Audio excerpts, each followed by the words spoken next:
Hi welcome back to my YouTube channel Poornima's Kitchen. ಇವತ್ತಿನ special sweet corn ಕಡುಬು mango ಗೊಜ್ಜು, ವಿಶೇಷವಾದಂಥ ರೆಸಿಪಿ ಇದು. ಹೇಗೆ ಮಾಡೋದು ಅಂತ ಹೇಳ್ಕೊಡ್ತೀನಿ. ಮೊದಲಿಗೆ ಒಂದು ಬೌಲಷ್ಟು ಕಡಲೆಬೇಳೆನ ನೆನೆಯಾಕೋಣ. ಒಂದು 2 ಅವರ್ಸ್ ನೆನ್ಕೊಂಡ್ರೆ ಸಾಕು. ಇದು ಚೆನ್ನಾಗಿ ತೊಳೆದು ಈ ಥರ ನೆನೆಯೋದಕ್ಕೆ ಬಿಡೋಣ. ಇದು ನೋಡಿ 2 ಅವರ್ಸ್ ಆದಮೇಲೆ ಈ ಥರ ನೆಂದಿದೆ. ಇದಕ್ಕೆ ಮಸಾಲೆ ಬೆಳ್ಳುಳ್ಳಿ, ಒಂದು ಬೆಳ್ಳುಳ್ಳಿ, ಸ್ವಲ್ಪ ಕರಿಬೇವು ಸೊಪ್ಪು, ಒಂದು 4-5 ಹಸಿಮೆಣಸಿಗೆ ಖಾರದ ತಕ್ಕಾಗಿ ಇಷ್ಟನ್ನು ಹಾಕಿ ಮಿಕ್ಸಿಯಲ್ಲಿ ಗ್ರೈಂಡ್ ಮಾಡ್ಕೊಳ್ಳೋಣ.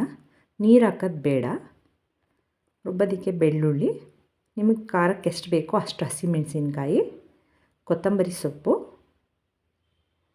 ನಂತರ ನೆನೆದಿಟ್ಕೊಂಡಿರೋಂಥ ಕಡಲೆಬೇಳೆ ಗ್ರಾಮ್ ದಾಲನ್ನು ಹಾಕಿ ಮತ್ತು ಸ್ವಲ್ಪ ರುಚಿಗೆ ತಕ್ಕಷ್ಟು ಉಪ್ಪನ್ನು ಹಾಕಿ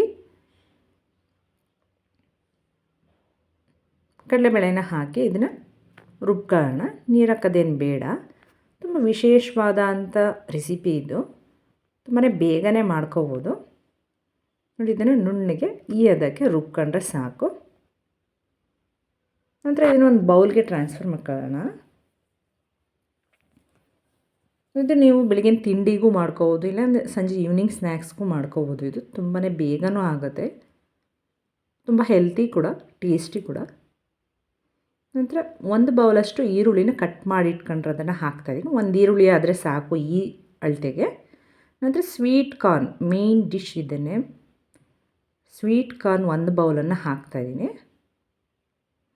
ನಂತರ ಕೊತ್ತಂಬರಿ ಸೊಪ್ಪು ಸಣ್ಣಗೆ ಹೆಚ್ಕೊಂಡಿರೋಂಥದ್ದು ಎಲ್ಲನೂ ಚೆನ್ನಾಗಿ ಮಿಕ್ಸ್ ಮಾಡ್ಕೊಳ್ಳೋಣ.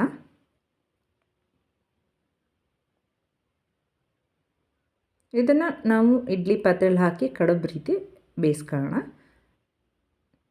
ನಾನು ಹೇಳೋದು ತುಂಬ ವಿಶೇಷವಾದಂಥ ರೆಸಿಪಿ ಇದು, ತುಂಬಾ ಟೇಸ್ಟಿ ಕೂಡ. ನಾನು ಇದನ್ನು ಬಾಳೆ ಎಲೆಗೆ ಫೋಲ್ಡ್ ಮಾಡಿ ಹಾಕ್ತಾಯಿದ್ದೀನಿ. ನಿಮಗೆ ಬಾಳೆ ಎಲೆ ಇಲ್ಲ ಅಂದರೆ ನೀವು ಇಡ್ಲಿ ಪಾತ್ರೆಗೆ, ಇಡ್ಲಿ ಪ್ಲೇಟ್ಸ್ಗೆ ಹಾಕಿ ಮಾಡ್ಕೋಬೋದು. ಬಟ್ ಬಾಳೆ ಎಲೆಯಲ್ಲಿ ಹಾಕಿದಾಗ ಟೇಸ್ಟು ತುಂಬಾ ಅದ್ಭುತವಾಗಿರುತ್ತೆ, ತುಂಬ ಡಿಫ್ರೆಂಟ್ ಆಗಿರುತ್ತೆ. ಬಾಳೆ ಎಲೆ ಉದ್ದ ಇದ್ದರೆ ಬಾಳೆ ಒಳಗೆ ಹಾಕಿ ಮಡಚಿ ಹಾಕ್ಬೋದು, ಇಲ್ಲಾಂದರೆ ಈ ರೀತಿ ಪಿನ್ ಮಾಡಿ ಹಾಕಿ. ನಿಮಗೆ ಯಾವ ಸೈಜ್ ಬೇಕೋ ಆ ಸೈಜ್ಗೆ ಹಿಟ್ಟನ್ನು ಹಾಕಿ ಕಡುಬನ್ನು ಬೇಯಿಸೋಕ್ಕೆ ಇಡೋಣ. ಇದೇ ಥರ ಎಲ್ಲ ಬಾಳೆ ಎಲೆಗೂ ಹಾಕಿ ಫೋಲ್ಡ್ ಮಾಡಿ ಇಡೋಣ.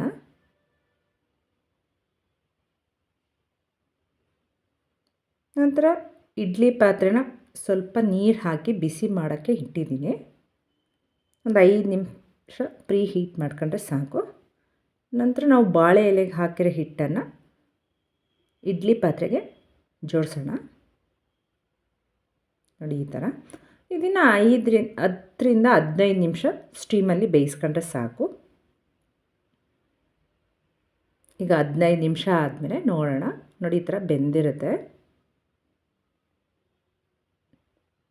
ಕಡುಬು ಬೆಂದಿದೆ. 10ರಿಂದ 15 ನಿಮಿಷ ಆದರೆ ಸಾಕಿದು. ನಂತರ ಇದನ್ನು ಒಂದು ಪ್ಲೇಟ್ಗೆ ತೆಗೆದಿಟ್ಕೊಳ್ಳೋಣ. ಇದೇ ಥರ ಮಿಕ್ಕಿದ ಹಿಟ್ಟನ್ನು ಇದೇ ಥರ ಬೇಯಿಸ್ಕೊಬೋದು. ನಾನು ಹೇಳಿದ್ನಲ್ಲ, ಬಾಳೆ ಎಲೆ ಇದ್ದರೆ ಈ ಥರ ಮಾಡಿ, ಇಲ್ಲ ಅಂದರೆ ನೀವು ಇಡ್ಲಿ ಪಾತ್ರೆಗೆ ಹಾಕಿ ಬೇಯಿಸ್ಕೊಬೋದು. ನೋಡಿ, ಈಗ ನಿಮಗೆ ಒಂದು ಬಿಚ್ಚು ತೋರಿಸ್ತೀನಿ ಯಾವ ಥರ ಇರುತ್ತೆ ಕಡುಬು ಅಂತ. ನೋಡಿ, ಈ ಥರ ಇರುತ್ತೆ. ನೋಡಿ, ಮುರಿದು ತೋರಿಸಿ, ತುಂಬ ಚೆನ್ನಾಗಿ ಬೆಂದಿದೆ. ನೀವು ಮಾಡಲೇಬೇಕು. ತುಂಬ ಟೇಸ್ಟು ಅಷ್ಟೇ ತುಂಬ ಅದ್ಭುತವಾಗಿರುತ್ತೆ. ಮಧ್ಯ ಸ್ವೀಟ್ ಕಾರ್ನ್ ಸಿಗುತ್ತಲ್ಲ, ಟೇಸ್ಟು ತುಂಬಾ ಚೆನ್ನಾಗಿರುತ್ತೆ. ನೋಡಿ, ಬಿಸಿ ಬಿಸಿಯಾದ ಸ್ವೀಟ್ ಕಾರ್ನ್ ಕಡುಬು ರೆಡಿ ಆಯಿತು. ಅದಕ್ಕೆ ಮಾವಿನ ಹಣ್ಣು ಗೊಜ್ಜು ಹೇಗೆ ಮಾಡೋದು ಅಂತ ಹೇಳ್ಕೊಡ್ತೀನಿ. ಹಸಿಮೆಣಸಿನ್ಕಾಯಿ, ಜೀರಿಗೆ, ಉಪ್ಪು, ತೆಂಗಿನ ತುರಿ, ಕರಿಬೇವು ಸೊಪ್ಪು, ಮೊಸರು ಮತ್ತು ಒಂದು ಮಾವಿನ ಹಣ್ಣನ್ನು ತಗೊಂಡಿದ್ದೀನಿ, ಹಣ್ಣಾಗಿರೋ ಅಂಥ ಮಾವಿನ ಹಣ್ಣು. ಮತ್ತು ಜಾರಿಗೆ 1 ಬೌಲಷ್ಟು ತೆಂಗಿನ ತುರಿ, ನಿಮ್ಗೆ ಖಾರಕ್ಕೆ ಎಷ್ಟು ಬೇಕೋ ಅಷ್ಟು ಹಸಿಮೆಣಸಿನ್ಕಾಯಿ, 1 ಸ್ಪೂನಷ್ಟು ಜೀರಿಗೆ, ನಂತರ ಸ್ವಲ್ಪ ರುಚಿಗೆ ತಕ್ಕಷ್ಟು ಉಪ್ಪನ್ನು ಹಾಕಿ, ಕರಿಬೇವು ಸೊಪ್ಪು 1-2 ಗರಿನ ಹಾಕ್ತಾಯಿದ್ದೀನಿ. ಹಾಕಿ ಇದಕ್ಕೆ ಸ್ವಲ್ಪ ನೀರನ್ನು ಹಾಕಿ ನುಣ್ಣಗೆ ರುಬ್ಕೊಂಬಿಡೋಣ. ಇದು ಅಷ್ಟೇ ಗೊಜ್ಜು ತುಂಬ ಈಸಿಯಾಗಿರುತ್ತೆ, ಟೇಸ್ಟಿ ಕೂಡ. ನೋಡಿ, ಈ ಅದಕ್ಕೆ ರುಬ್ಕೊಂಡ್ರೆ ಸಾಕು. ನಂತರ ಒಗ್ಗರಣೆಗೆ ಒಂದು ಬಾಣಲಿ ಇಡಿ. ನಂತರ ಸ್ವಲ್ಪ 1-2 ಸ್ಪೂನಷ್ಟು ಎಣ್ಣೆನ ಹಾಕೋಣ.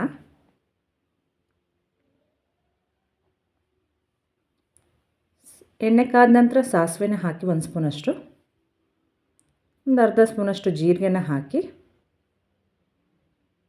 ಸಾಸಿವೆ ಜೀರಿಗೆ ಸಿಡಿದ ನಂತರ ಒಂದು ಅರ್ಧ ಸ್ಪೂನಷ್ಟು ಮೆಂತ್ಯ ಕಾಳನ್ನು ಹಾಕಿದ್ದೀನಿ, ಒಂದು ಅರ್ಧ ಸ್ಪೂನಷ್ಟು ಉದ್ದಿನ ಕಾಳು ಯಾವುದಾದ್ರೂ ಹಾಕಿ, ಮತ್ತು ಕರಿಬೇವು ಸೊಪ್ಪನ್ನು ಹಾಕಿ ರುಬ್ಬಿಟ್ಕೊಂಡ್ರಂಥ ಮಸಾಲೆನ ಹಾಕೋಣ. ನೀವು ರುಬ್ಬಕ್ಕೆ ಅರಿಶಿನ ಪುಡಿ ಹಾಕೋಬೋದು, ಇಲ್ಲ ಒಗ್ಗರಣೆಗೆ ಅರಿಶಿನ ಪುಡಿನ ಹಾಕೋಬೋದು. ಚೆನ್ನಾಗಿ ಮಿಕ್ಸ್ ಮಾಡಿ ಹಸಿ ವಾಸನೆ ಹೋಗೋ ತನಕ ಇದನ್ನು ಫ್ರೈ ಮಾಡ್ಕೊಳ್ಳೋಣ, ಹುರ್ಕೊಳ್ಳೋಣ. ಹಿಂಗೆ ಹಸಿ ಸ್ಮೆಲ್ ಹೋಗೋ ತನಕ ಹುರಿದಿರಿ.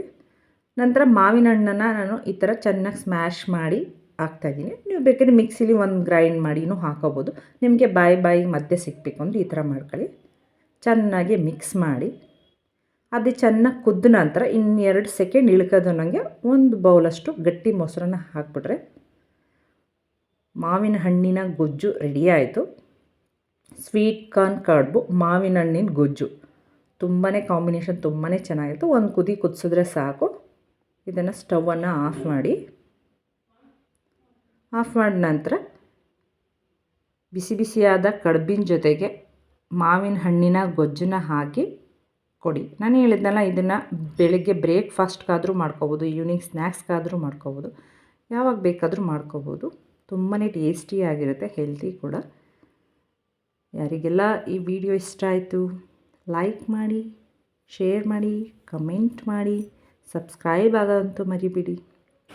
ಟೇಸ್ಟು ತುಂಬ ಅದ್ಭುತವಾಗಿದೆ, ಮನೇಲಿ ಟ್ರೈ ಮಾಡಲೇಬೇಕು. ಓಕೆ, ಬಾಯ್.